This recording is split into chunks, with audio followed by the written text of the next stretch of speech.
Going on, ladies and gentlemen? This is the Sports is My Love Language podcast. And I want to bring everybody on. I'm really excited. It's 7 o'clock. We're here like clockwork on a Thursday night with all my guys. We're here with UCG. We got Petey Pablo, Javi, Dre, and AK is actually traveling out to the West Coast. He'll be seeing the Phillies, the Philadelphia Eagles versus Raiders game. So check out our group page, the Sports by Love Language podcast group page, and he'll be airing live from the game. So dropping some different little segments on there. So check him out on that. Super excited. We got a great afternoon of the topics. We're going to be talking about Deshaun Watson. We have another opinion section about who would have led a better career had they not gotten hurt or had not gotten interrupted. We're going to talk about way too early contenders, and then we're going to lead into our usual Thursday night picks. And pretty soon, Petey Pablo's going to start posting what our records are and kind of keep a track of that. So that's kind of exciting. Everything's going pretty smooth so far, man. You guys are fantastic. I love the energy everybody brings. And I'm going to shoot it to you. Petey Pablo, what's going on, brother? Pablo. Sorry, I was on mute there. What's going on, guys? Good to see you again this week. I'm excited about these topics, especially, our pretenders, contenders, and sleeper analysis, since, we all think we know football, and I'm just ready to get going. Cool. Dre, what you got? What you got for us this week? What's new? How's everything going? Everything's good, man. NBA started. I'm excited. My team got a little surprise win. I don't want to that's really inflation because we're not going to be beating the Lakers on a regular basis. But I'll take the night one victory. My girl's a Laker fan, so. Ooh. Yeah. So you got to hear that. You got to hear that at home, huh? Just for that night, man. How'd you feel about that last night, man? How good did that feel, bro? At least to get something to feel good about the team. It's not only that, it's the first game of the season. You know what I'm saying? And we're going into double overtime. And it's just, the electricity at the Garden it's just something else. Yeah. Isn't basketball better? Look, even if you're not a Knicks fan, basketball is better when the Knicks are good. Let's stop right there. I know it's a hometown bias and all that, but basketball is better when the Knicks are good. There's a couple of flagship, NBA franchises that when they're good, when the Lakers are good, when the Knicks are good, when the Bulls play ball, when Golden State play ball, when these teams are good, it's good for the league, man. That's true. What I mean? It's good for the league. Ooh, so what you got on it last night? What are you talking? What I got is Knicks would have a first round bye if first round home field advantage if playoffs were today. They're undefeated, 1-0. Petey Pablo says he hates our fan base, man. He hates our fan base, but he's always like that. We're always so hyped and shit. You guys are the Dallas Cowboys fans of the NBA. Pablo, you guys are looking good, bro. They did. They actually won a close game yesterday. Randall's not by himself on an island anymore. Don't you guys got Lonzo Ball up there, Pablo? We do. We got Lonzo, DeRozan, Vucevic. Did you guys see LaMelo last night? Yeah, he balled out. He's special. Yeah, man. He balled out. Good basketball coming this season. Well, we're back. What do you call it? So, guys, I wanted to. There's one topic that's in the headlines, right? And it was all about trades and stuff like that. And as you know, we're the podcast that goes off the beaten path. We're the guys that take the road less traveled. We're not going to talk about a lot that's in the mainstream media, or at least, better yet, I want to clear that up. We're not going to take the usual path that people that are in the mainstream media take.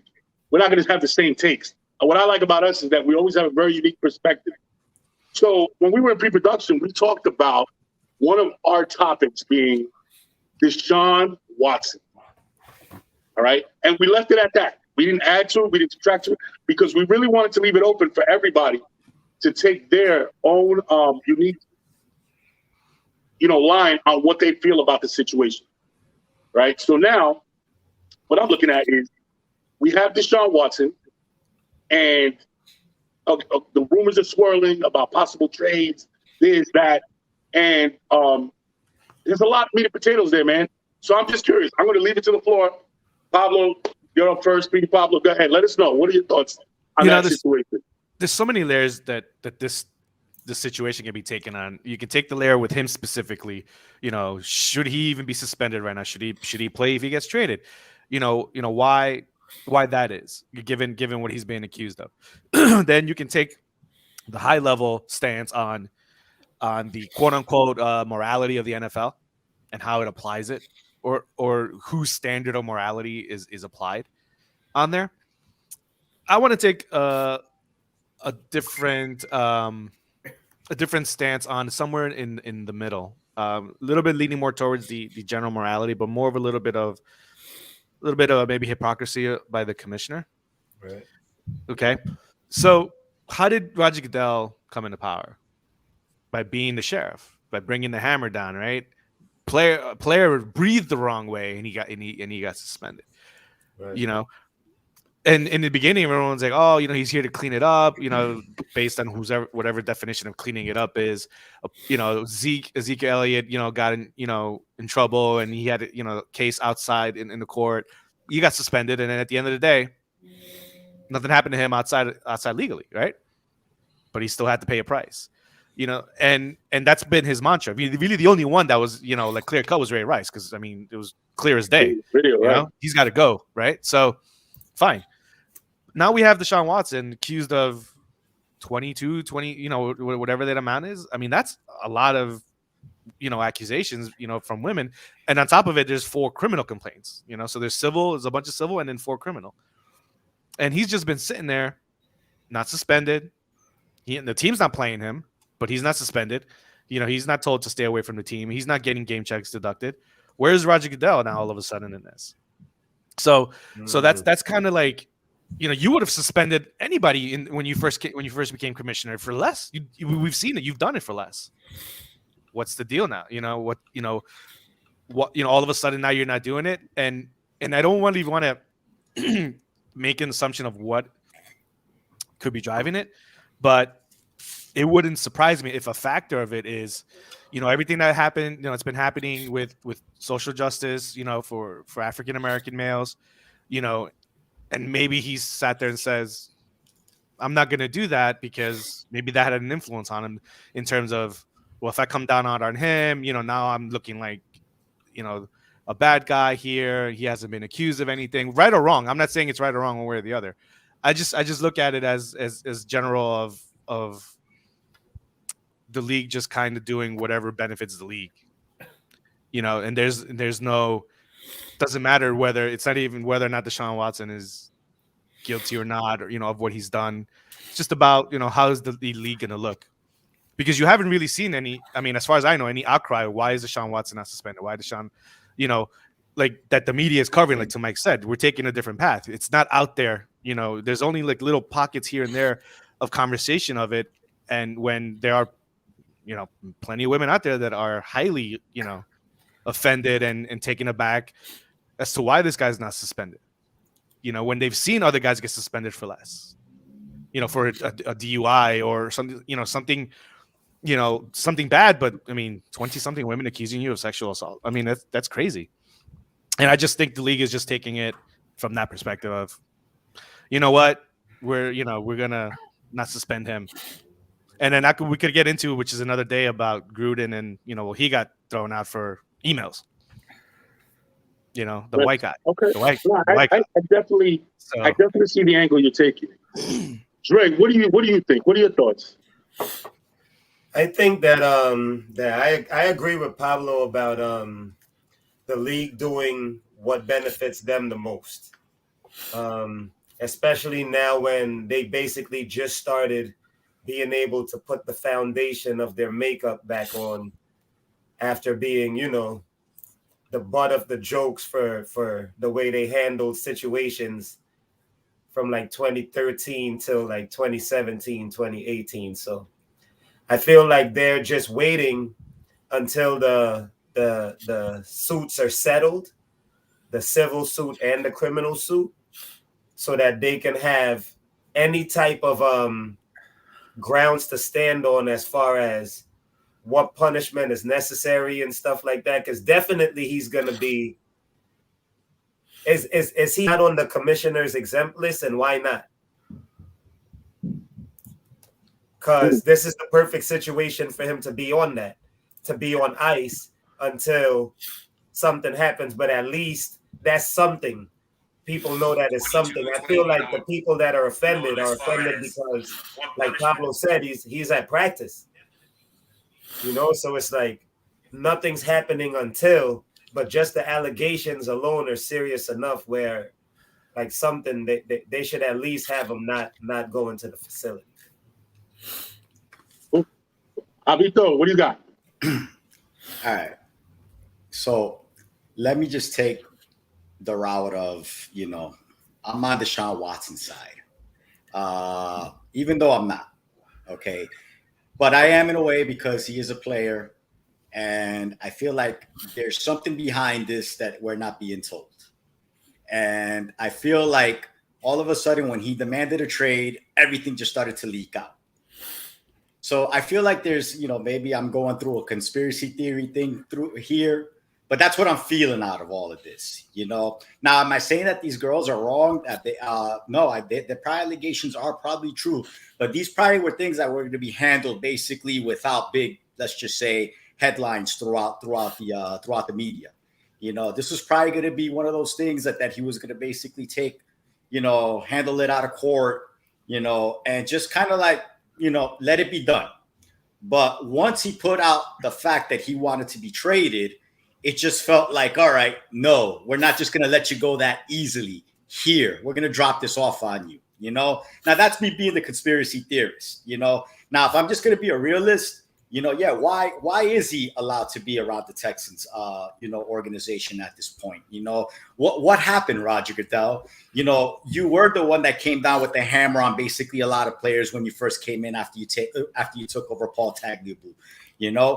You came in dropping hammers, and then like what Pablo says, you know what I'm saying? A lot of social justice came in. So I think he kind of like pushed back on it, as opposed to like on the opposite end with John Gruden. Oh, you're quick to go, So there's a couple of there's things here that's happening that you're just there like, well, why is it Deshaun Watson really suspended from the NFL?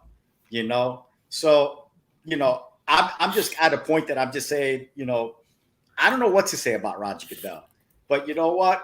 As a Giant fan, I wish I had Deshaun Watson on my team. Okay, that's all I got to say. All right. So Usman, you're up next, bro. All right. Well, I'm also on Watson's side, but this is my take. Throughout my life, when I've looked at athletes who are exceptional at what they do, they always get away with a lot. Tyreek Hill was boxing with his kid, hit him in the chest, Adrian Peterson beats his kid with a belt because that's how he likes to discipline his 2-year-old. These guys all played. Tyreek Hill still plays. All these guys play because they're superstars. They're not good. They're superstars. So is Deshaun Watson. So when it comes to getting away or a free pass, I believe when Ray Rice's situation happened, NFL knew about it until the video came out. So I feel in a Deshaun Watson situation, if the NFL's taking a back seat, I understand. But let's say I'm not the NFL. Let's say I'm not biased. What do we know about the Deshaun Watson case? So far, 22 accusers from March 2020 to March 2021. They all piggyback off, he was making advances on me. How many young men are making advances? He did not force himself on a single woman.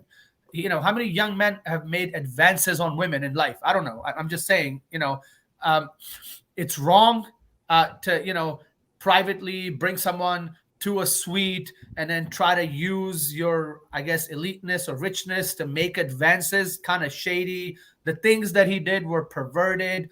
With all that being said, there was no rape. There was no charge. These are all civil suits, a.k.a. gold diggers digging for gold, because if it was that serious, one of them should have at least gone the criminal route. But There's 4. Now they're coming out. So maybe now they're coming out. So now I didn't know that. So that's my bad. Now, if there's criminal charges against him, then definitely he shouldn't be allowed to play. If he did anything criminal, he shouldn't be allowed to play no matter how much I like him. But if there's no criminal charges, he should be allowed to play until he's convicted. In the meantime, the rest of the season, if he's traded, he should play. And that's what my take is on that. Okay. I feel like two things could be true at the same time. All right. This is how I feel about it. Before we go into that, we're going to introduce one of our new contributors, and she's going to be working with us in the future. She's going to be working with us in the future, and she dropped a comment. Let me see if I can get it open for her. Big shout out to Jennifer Vega. What do you call it? She's always dropping some really good knowledge on us. NFL isn't acting because the team basically benched him with pay. The question is, if he gets traded, will the NFL take action? Dolphins need him, and why would you trade for him to sit him when you know they are shopping Tua away? And as the Dolphins, do you trade for him knowing the NFL very well could suspend him? By benching him, he's seen as being on the unwritten team's exempt list. On the unwritten team, which is why the commissioner hasn't done anything. He figures, why bother? The team is doing it already. So, here's the deal. Is Deshaun Watson innocent? I don't know. I'm not touching that with a 10-foot pole. Because if my daughter came to me, I'd want to shoot the guy. Okay, so let's leave that right there. I would never call these women liars, and I would never say, I'm not addressing that. I'm leaving it. I'm not touching it with a 10-foot pole. Hold on. Much it has to do with this game. But hold on. What if you brought the Jets a Super Bowl? No, that's my daughter, man. All right. So now we're getting, but like, you know what I'm saying? Some people would be like, man, but if he could bring us that Super Bowl. No, right? You're right. You're right. But that leads to what I'm going to talk about. Okay. My thing is this, right?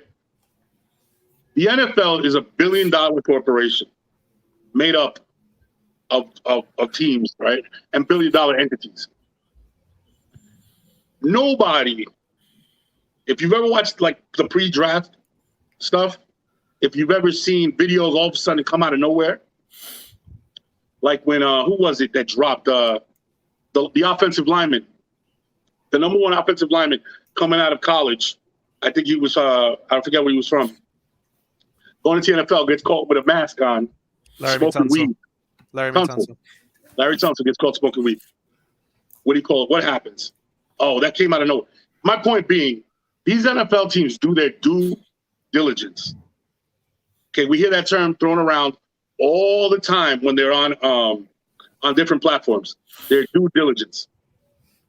And I will bet money that the Eagles that were after him, that Miami who's willing to trade for him, and all these teams have done their due diligence. And they're not putting millions of dollars on the line for a guy they're going to bring onto their team that's not going to play.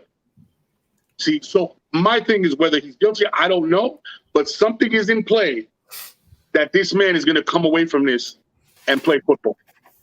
So Mike, that's how I feel about the situation. Because there's somebody pulling strings that's way above our pay grade. You know, there's a lot of suspicious things that happen around the case. You know what I mean?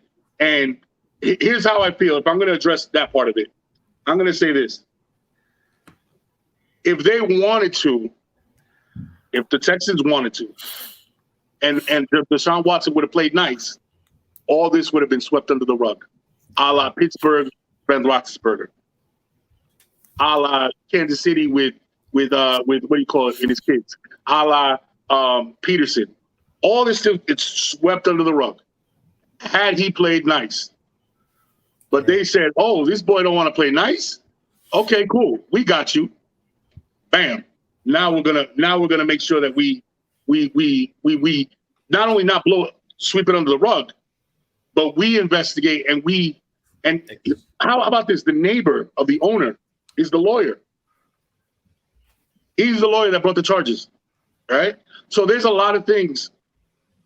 And again, I'm not saying he didn't do it. I'm saying there's a good chance that he 22 people, I mean, the odds are against him, that he might have done something.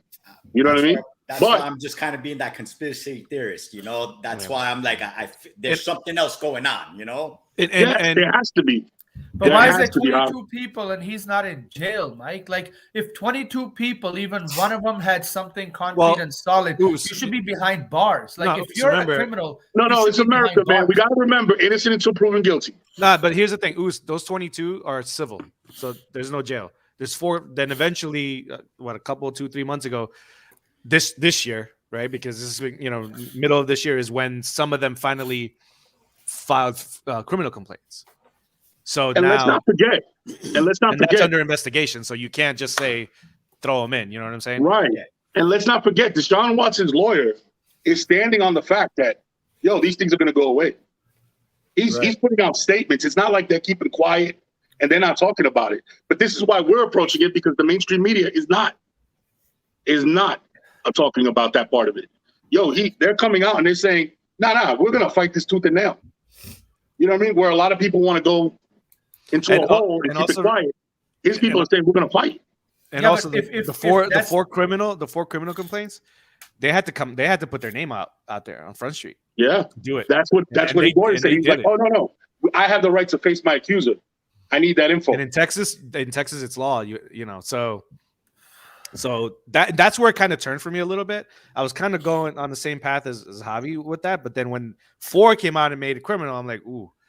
Not that I'm saying that he's guilty of all 22 or even guilty of those 4 criminal, but it's like now it's really getting serious, because 4 of these women are saying, nah, man, I think you need to pay. It ain't just about money. That's what they're saying by doing a criminal complaint. Again, at the end of the day, whatever it is, it's going to be guilty or not. But so my question to you guys, right? My question to you guys is this: you're an NFL team. What if let me see if I can pose this correctly. You're an NFL team. You have a chance at Deshaun Watson. Are you touching him with a 10-foot pole right now? No. Pablo? I feel no, especially not for that price. Dre? No, definitely not. Not yet. Bobby? But what price are we talking about? 3 first-rounders at least. Take them. I'm in. Give me Deshaun Watson. You know what, bro? Let me get a couple of people and investors, throw a couple of massage parlors around the freaking damn stadium. Let's go win that Super Bowl. No, but let me just take it a little serious, though. I want the player. Yeah, who wouldn't want the player? And that's the part that I have to separate. Now, do I want those allegations to come with them? Of course not. But I'm a fan of the player. I'm the fan of a game. And if I'm a fan of a team, look at Lawrence Taylor, man. You know what I'm saying? Guy was a total cokehead. You know what I'm saying? But known as one of the greatest defensive players, if not the best defensive player of all time. Everybody has some skeletons, man. You know what I'm saying? Right. Now, again, if there's these criminal charges and they're proving that he's actually raped or basically forced himself upon him, then go get him. You know what I'm saying? But until then, I don't know. In this climate, though, Javi, for me, that's why I said not yet, because, like, what if you take him now? He goes on he gets suspended for 8 games. He comes back, next season starts, and then the criminal stuff starts getting settled, and then turns out he's guilty of certain things. Little information starts being leaked out. They have these groups now, this cancel culture now. The cancel culture.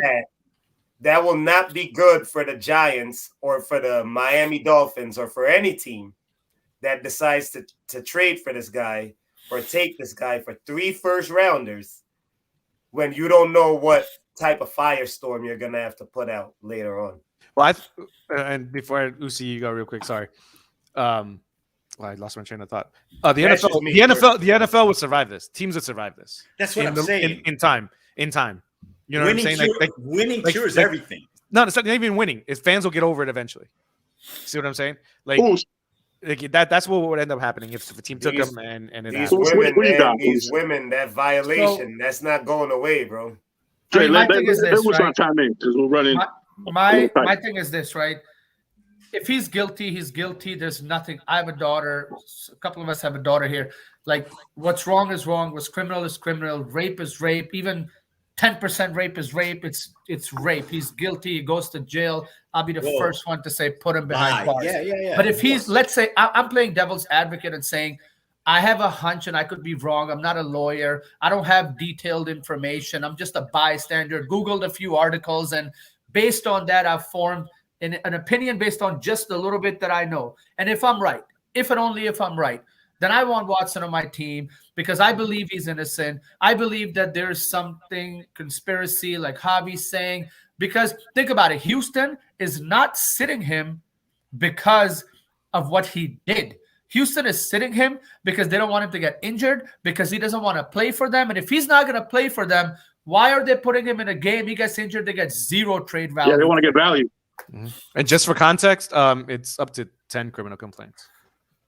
Yes, I was looking at myself. Yeah.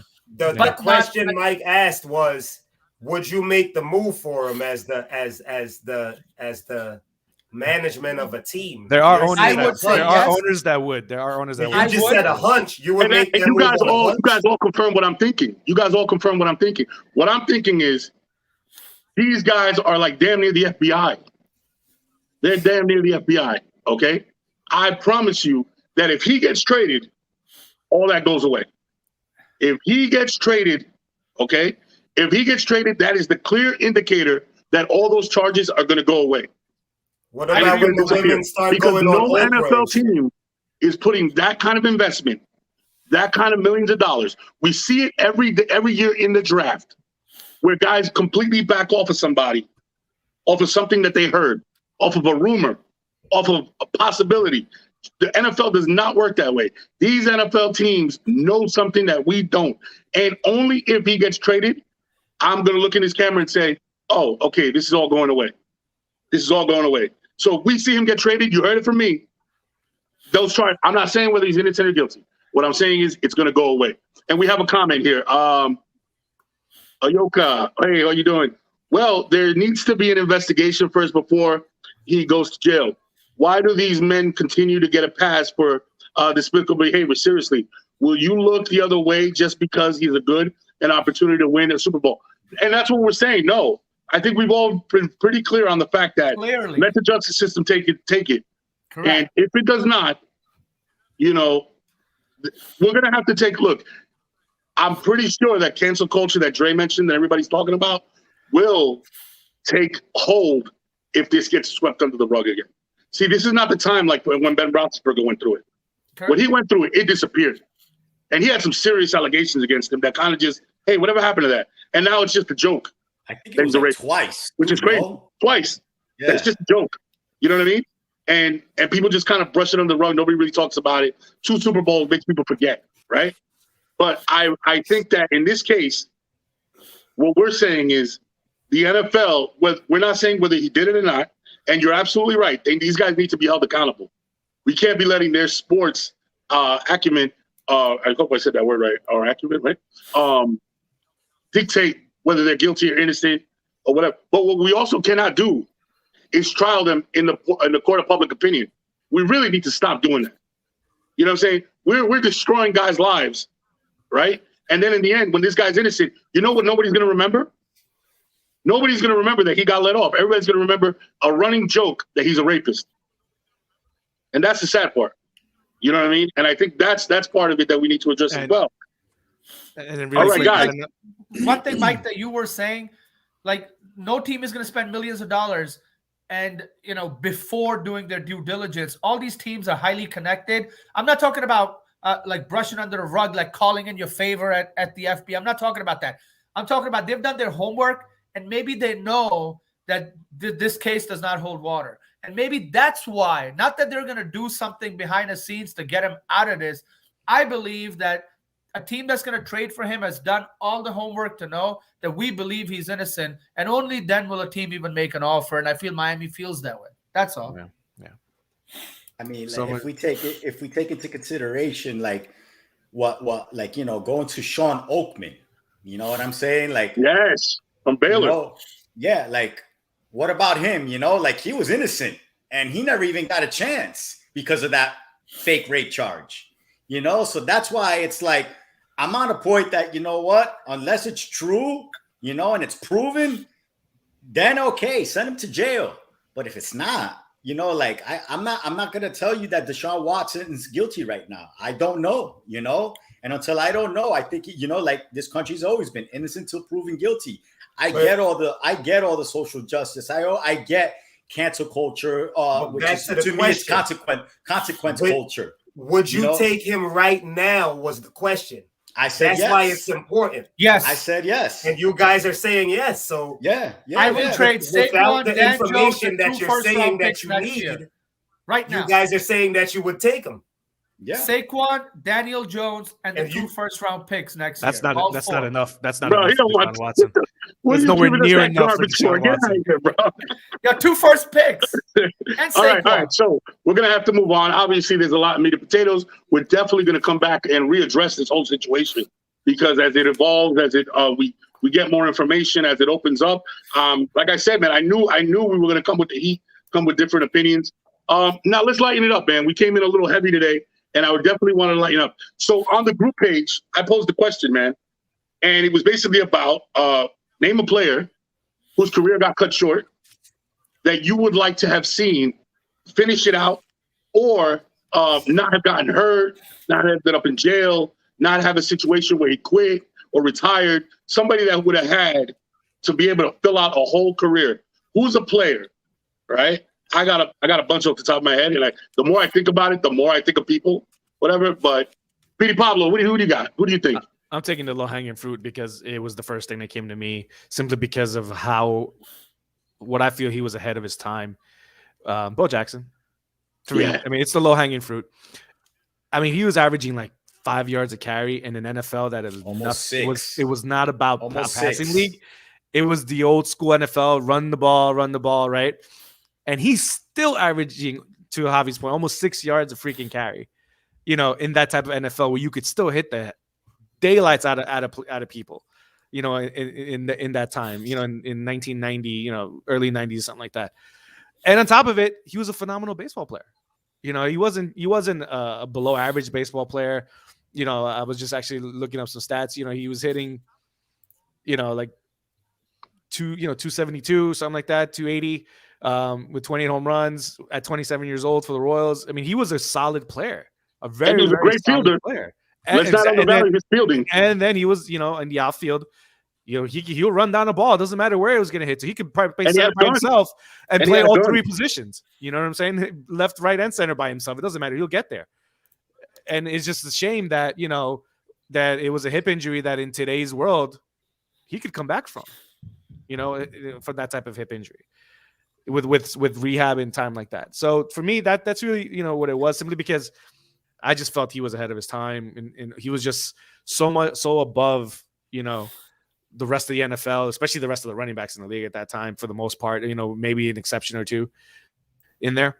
And it's just a shame that you know, that hip injury, you know, derailed him when, like I said, in today's world, you can come back from that. What do you got, Dre? I got, well, with my guy, I have to say 2 guys because I got Grant Hill. But Uzi better find another one. With Grant Hill, I also got to add in Brandon Roy because I thought Brandon Roy was the next Grant Hill, and then he got hurt like Grant Hill. So for me, Grant Hill, man, he was as far as listening to the basketball greats, the NBA greats, they thought really highly of him as far as basketball IQ, his size for a guard, his defense, and scoring ability. I even heard Michael Jordan say one time that that Grant Hill was the real deal. And they're supposed to be like rivals, right? North Carolina and Duke, something like that. You don't really hear cross compliments from back in the day. Yeah, right. Yeah. Maybe now these guys are different now, but back in the day, you never hear Patrick Ewing. Never mind. Yeah, now they want to be friendly. But yeah, so for me, it would be Grant Hill. Career cut short. He was definitely headed towards the trajectory of being one of, if not the best player in the league at the time.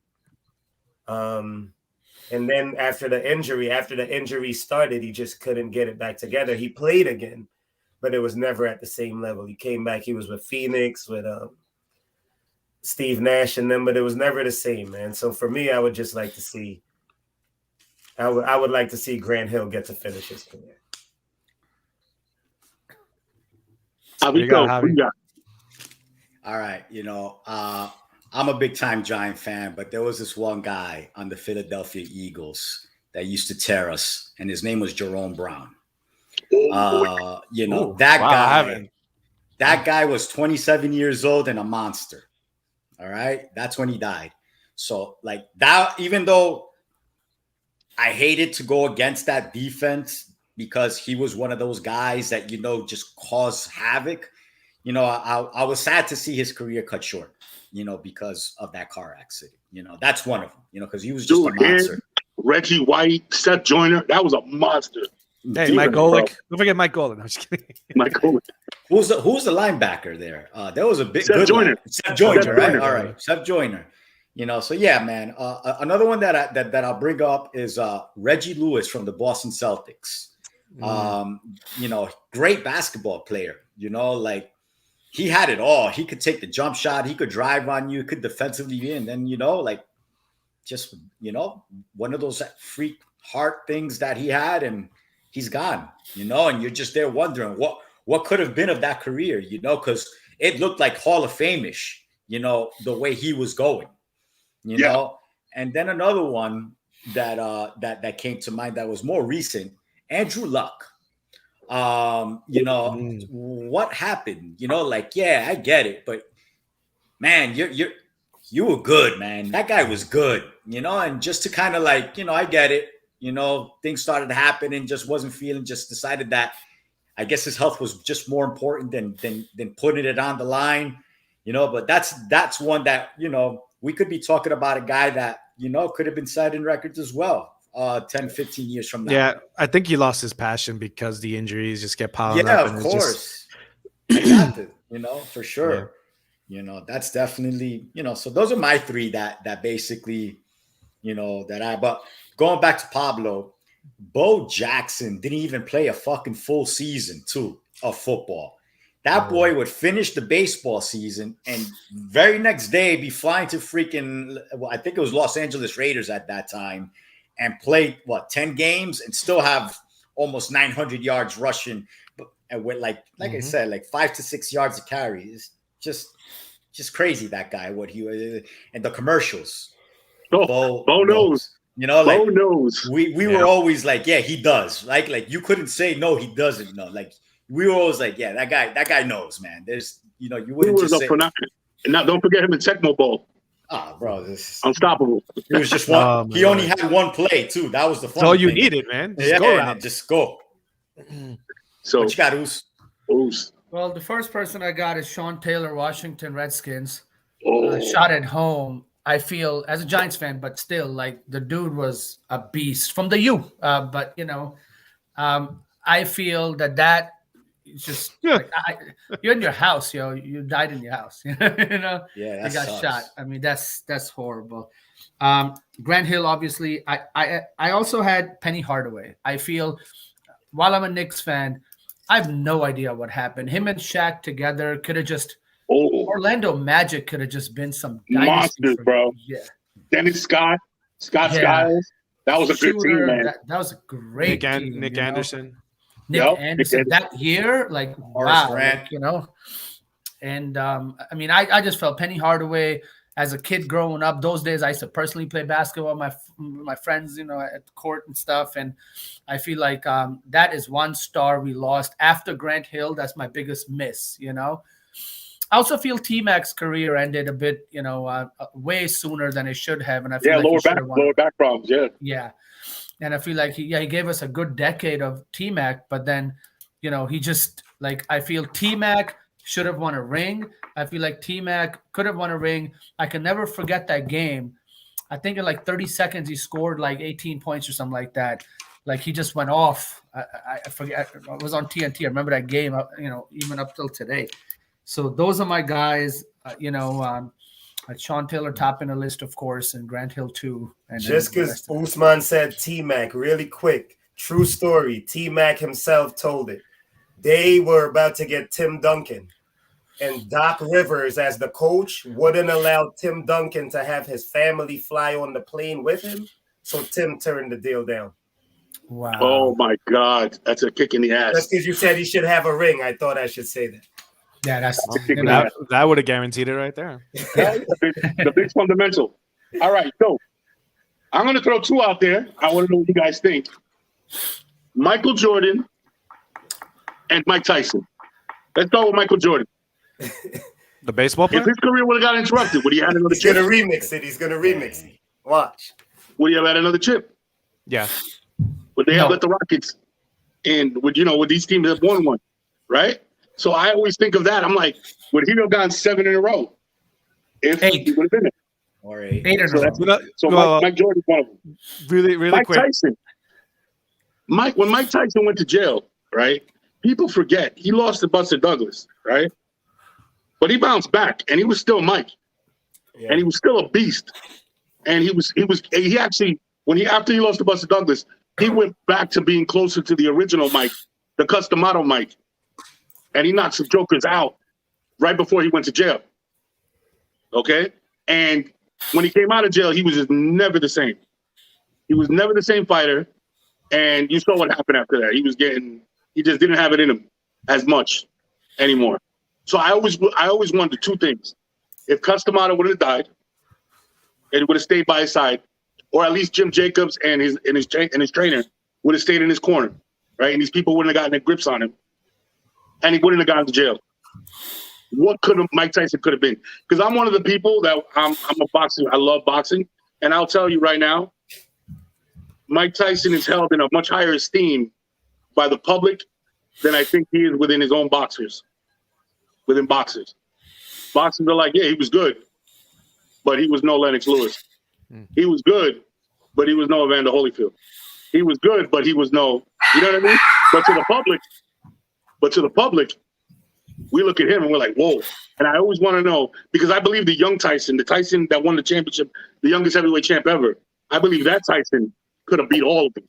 Right. But he was only that for a very short time in his life. So he's another one, right? So we have Mike Tyson, Michael Jordan. Then I started thinking, man, and I went down the pipe. But go ahead. I want to hear your opinions. What do you guys think? So really quick, as the Bulls fan in the group, on paper, I just don't know. Depending on who they would have brought back after the 92-93 season, right? They wouldn't have had anybody in the front court to deal with Olajuwon and Ori and Otis Thorpe. Except Horace Grant. Because Bill Cartwright was ancient, and he was the starting center. So it would really depend on that for me on paper. But of course, this is Michael. He wills people to win. You know, he demands it. You know what I'm saying? So I can't sit there and say that they wouldn't have.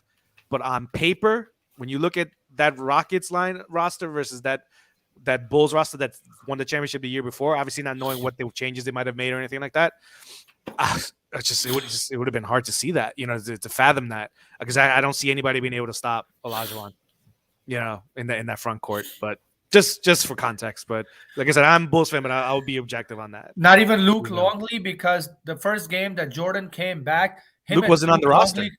Him and Luke Longley combined scored for 57 points between the two of them and beat the Knicks at the Garden, yo. And because Luke I don't know, Longley's first points were like the last basket of the game. Because that 93 roster, that 93 rosters when they brought in Longley for the first time, they brought in Kukoc for the first time. But again, depending on the numbers, you know, and knowing how Jerry Krause was, you know, cheap back in the days, like, you know, and Jordan's contract I think was up. So I mean, it just depended on how that all would have worked out to see who would have been on there, But honestly, at that time, I think you could just X out the dream because nobody could check the dream at that time. Even Shaq has said that. Shaq's like, you know, he was the hardest guy I ever had to play. He did David Robinson dirty. Bro, that was an era of nasty centers, bro.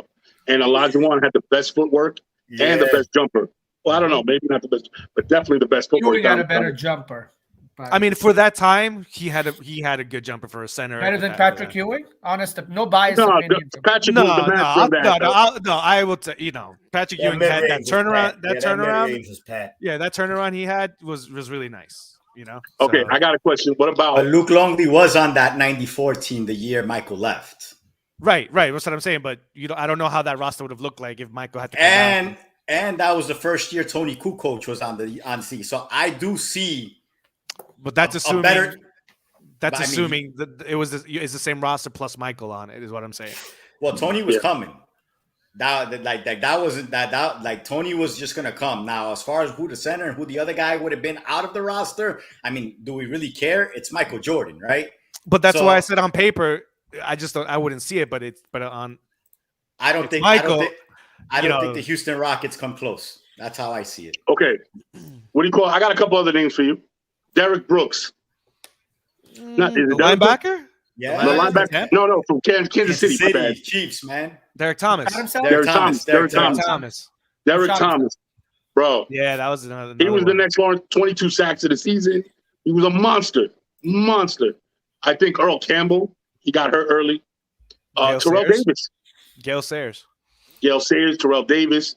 How about this? How about players that retired because they were on shitty teams? Barry Sanders, bro. I was just going to say Barry. He did 10 years. Before we go to retired players, there's a player that is very, very important. Pittsburgh Penguins, NHL. Mario Lemieux from Montreal. Oh, he got cancer, right? Yeah, he got some kind of Hodgkin's disease. And like this guy was on pace from what I used to periodically watch. He was nasty. Next Gretzky. Like he was that. He was nasty. It's funny because I know how popular it is because as a guy who doesn't really follow hockey, you said his name and I'm like, oh, I know who that is. You know what I mean? Because he was like a badass. Yo, they were trying to make it seem like Sidney Crosby was going to be the best player. And then Alex Ovechkin came, and what happened? Knocked him off four. It's funny. Injuries too. Crosby's won more titles. I'm down with the Pittsburgh Penguins. They're a pretty good team. It's funny. It's funny when you mention Lemieux because in NHL '94, the video game, he was the Bo Jackson of that game. Right. When you played with him, he was like just back if like the best. He's the 99. Rating in NHL '94. Who's a baseball player whose career got cut short that was really good? Don Mattingly. Don Mattingly was nasty. I mean, he was a little older when he the thing is like, it seems like he was very old, but he was hurt a lot throughout the early 90s. His back was just giving out on him. Like he wasn't doing 162 games anymore. From like 83 to like 90, that guy was a stud. How about Francisco Liriano? Is that the picture? Or you're talking about Johan Santana? Him. My bad. Wow, that was bad. Yeah, the picture. He got cut short. Well, that's because he went to the Mets. Yeah, well, that happens. You go to the Mets, and somehow, some way, it's just a weird thing. And I'm not trying to hate on the Mets because I'm not. No, I'll tell you. It happens. A good player goes to the Mets, and then they freaking I could. They get hurt. Something happens. It's just like something happens, and you just don't know why. Johan, Beltran, we just name them. And then they go to the Yankees, and then they play well. What about Michael Vick? You think we had seen the best of Michael Vick? No, but I don't know if he would have got that much better. I was about to say the same thing. Because the only reason why he got good was because Andy Reid had him on the Philadelphia Eagles. And if we know Philadelphia for Andy Reid, what he did with Donovan McNabb's career, you could kind of understand why he made Mike Vick look good as well. So, I have I think that there's this coaching thing that could have helped out Mike Vick a lot more than, let's just say, Dan Reeves, because Dan Reeves didn't just let Mike do what he has to do, but never really got an offense basically to like make him better. Evolve. He didn't evolve as a passer. Yeah, no, at all. Because he was like, he's athletic enough that he's going to make us win games, right? But, in the NFL, eventually you're going to have to throw a couple of passes to win games, and that just never materialized until he went to the Eagles. And then he looked like an actual passer, good quarterback. Wasn't that was like more of a running team, though? Who they have? Roddy White and who else? I mean, he had Roddy White's rookie season, and after that, that's when he went to jail. You know, so he didn't even have Roddy White's, full potential. Right. He had I'm just trying to think who he had down there. Algie Crumpler. I don't remember. Algie Crumpler was his best receiver. And that was a tight end. Right. But then he had Deshaun in them when he went up to the Eagles. Yes. Yeah. Deshaun, and there was the other guy. What was his name, man? I can't remember his name. McSomething.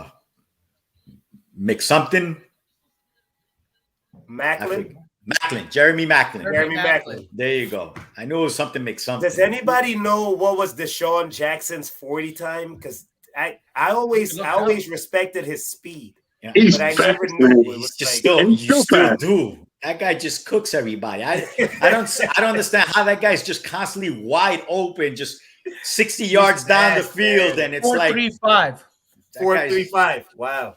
At the combine. That's very fast. That's very fast. See, like one thing that about Michael Vick I'd like to say is that back then, Michael Vick was like the first, wildcat type of quarterback, right? Coaches didn't know what to do with him. Right. And then the next big name I would say would be RG3. And I feel like they overworked him to the point where they ruined his career because they overdid it. I guess. Then came Lamar Jackson, and I feel like they're doing it right. They learned from if Tim Tebow, for being athletic and a runner, confusing the defense with zero athletic skills, can win playoff games. I feel that the coaching staff in Baltimore is doing an outstanding job of balancing, training, coaching. The whole offense is customized to this one person. Who's this guy? This guy. That's that doesn't Daniel like Jones. No, but this is Uzi giving Lamar Jackson a compliment. Is this Uzi giving Lamar Jackson? I mean, he's like it's like Daniel Jones is ex-lover. But I mean, listen, I'm not like I say certain things, but like facts. You gotta say something nice about Justin Herbert. He's the evolution of the running quarterback. He is the most developed running quarterback in the history of the NFL at this moment. But I think we need to start taking that label off of him because he's proven that he can throw the ball.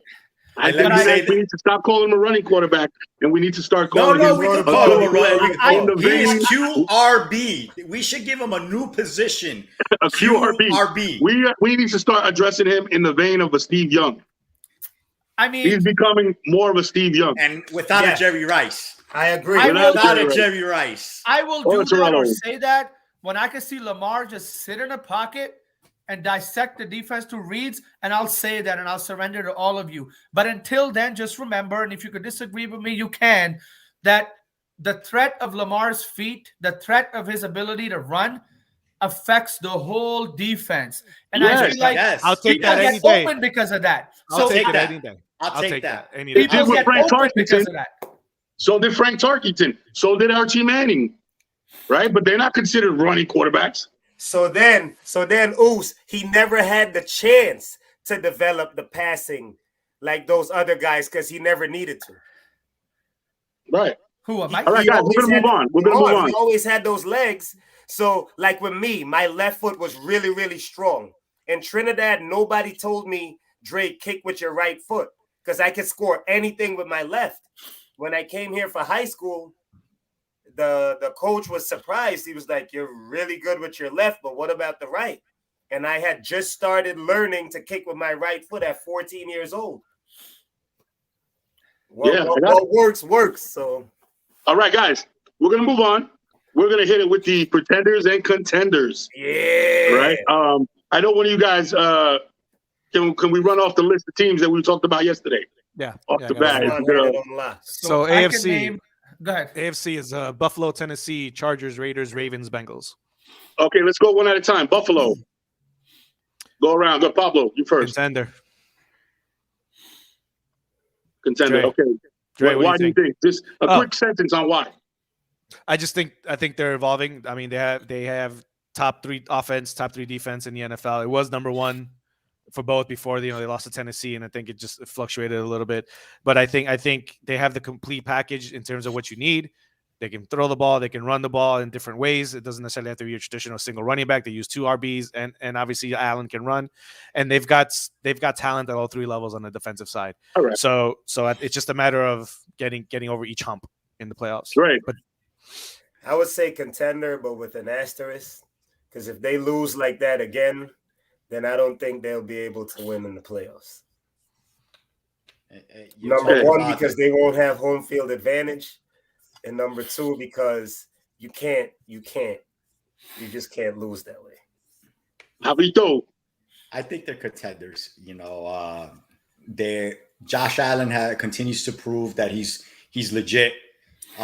There's really nothing that he can't do. He could run, he could throw the long ball, he could throw the short ball.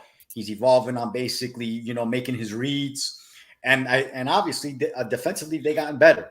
Now the one thing I will say is that they get to the point that they become a little bit too predictable. Like they don't tend to run the ball enough, in my opinion.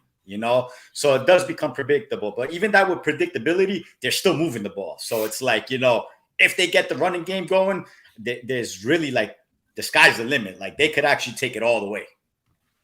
Oos, what you got? So definitely contenders. May even win it all. But this is my take. Defensively, they're a very good team. When it comes to passing the ball, they're one of the top offenses. They're complete. They have a tight end. They have multiple receivers.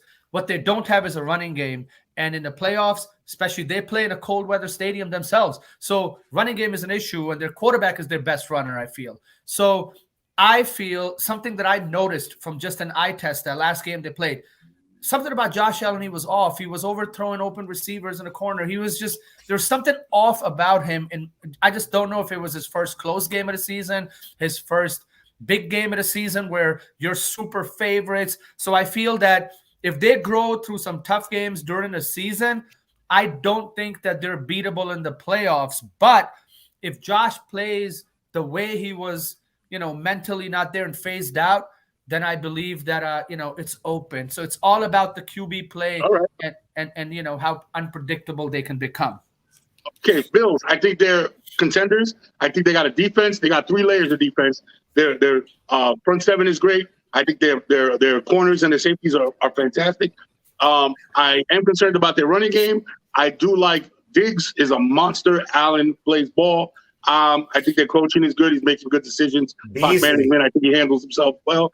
I think they're contenders. Next up. Tennessee. I think they're pretenders. Simply because the defense is terrible this year. They have the pieces on offense to be very, very good. But I think when it comes to playoff time, I think that defense will let them down.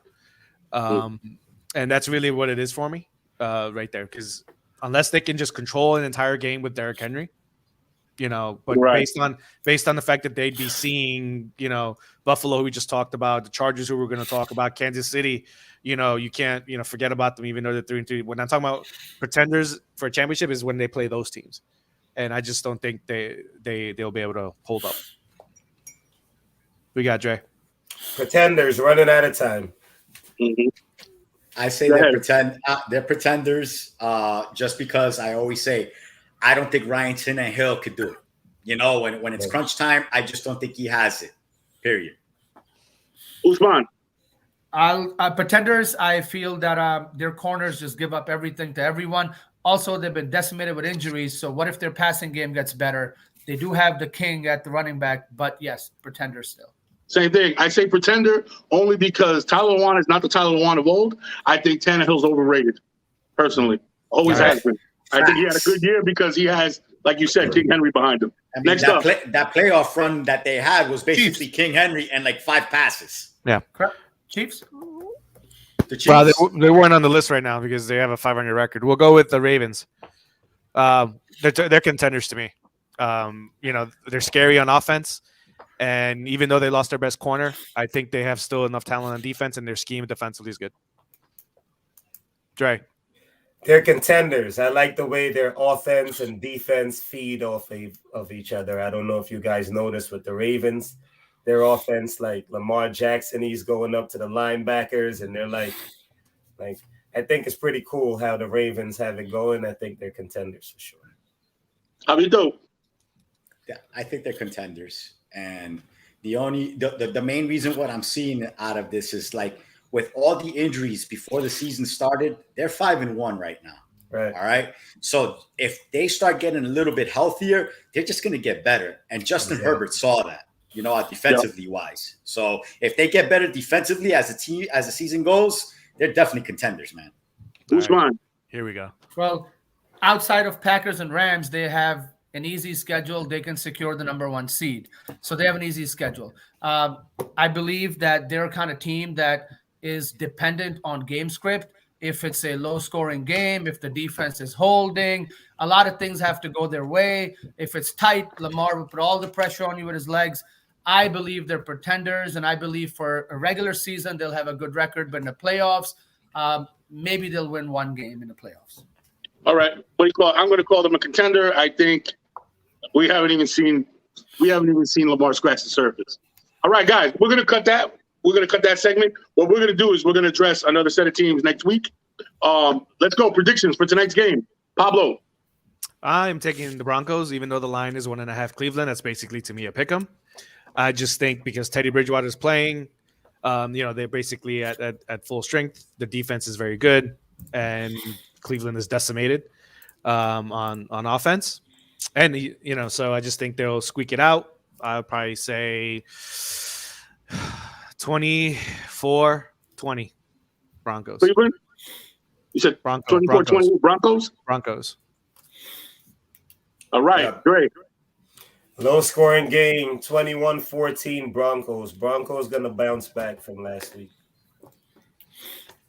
I got the Broncos just because Teddy Bridgewater is going to run for a 1-yard touchdown run. And the score is going to be 29-20. What is it with you in 29? How do you get to 29? How do you come up with a 1-yard touchdown? Are you playing scorigami and you're trying to get one of those NFL combo it's scores? Just that doesn't one of those things that I like to throw out odd numbers, for some reason. I don't know why. Who'd you say? I said the Broncos, man. But don't forget the 1-yard touchdown run by Teddy Bridgewater. With his bad ankle, but he's playing. Who's mine? So this is one of those games that I don't know how anybody scores any points. I'd love to say a 10-10 tie, but that's not going to happen. So I'd say Broncos 2017. All right. Let me just make sure that I put that down. I'll put everybody's score in the chat. Say that again for me. Who's 20-17 Broncos. So far, all these Thursday night games that we've been predicting, I don't think anyone's covered the spread, right? So no. If I got to check 1.5, I got to go the other way. I think I came close 1 week. What's the spread? I mean, what's the over under? I mean, not combined, but like it's so 1.5. 1.5. So I feel it's a pick-up. I have to pick Broncos just because of the logic. Last week, I was going to cover the spread. I had Tampa, and they go for a 2-point conversion, and that's the 1 point that they got. They still lost, and I couldn't cover the spread. So that's a a fake situation. But what do you got, Mike? I'm just not interested in this game, man. yeah. I ain't gonna lie, it's a shit game. But I'm gonna go. Denver's at home. I think Cleveland's at home. They're Cleveland's Cleveland's at home. Yeah. You know what? My bad. Keenan is better than what do you call it? Bridgewater? Better than what do you call it? Baker? The Baker Mayfield. I think Cleveland pulls it out. That's a hot Case take. I think they Keenum win is better than Baker 17-10. Mayfield. What was your score, Mike? 17-10. Who? Cleveland? Cleveland or the Browns. That's a terrible game. Terrible game. All right. And with that, ladies and gentlemen, this has been. I spelled Cleveland wrong on my pick, man. Damn. When I put it in. I got to do that. Let me edit that shit. We're all going to chip in for a subscription to Grammarly from Mike. Yeah, whatever, bro. At this point.